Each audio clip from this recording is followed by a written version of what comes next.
Être donné à l'aspirine. La molécule efficace contre les migraines, les rhumes et certaines atteintes cardiovasculaires aurait aussi un bénéfice dans la lutte contre le cancer.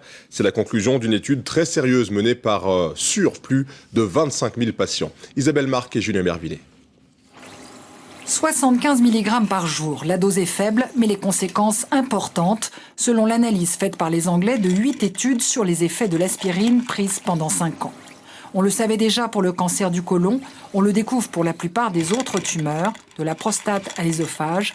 L'aspirine réduirait de 20% la mortalité en moyenne. Cette réduction de ce risque de mortalité par cancer se maintient dans le temps, à de nombreuses années, jusque sur une période de 20 ans. Donc c'est vraiment quelque chose qui peut avoir un impact futur sur nos décisions dans la prévention des cancers.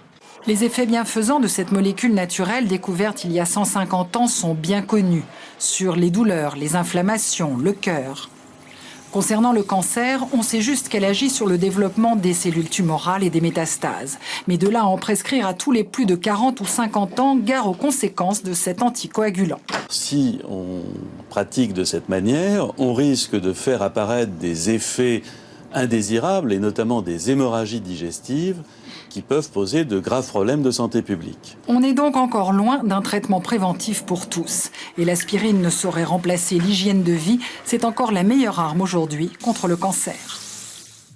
La fin ce mardi du long voyage officiel du couple présidentiel en Inde. Ce matin, Nicolas Sarkozy et son épouse ont assisté à une cérémonie d'hommage aux victimes des attentats de Bombay qui ont fait 166 morts il y a 2 ans.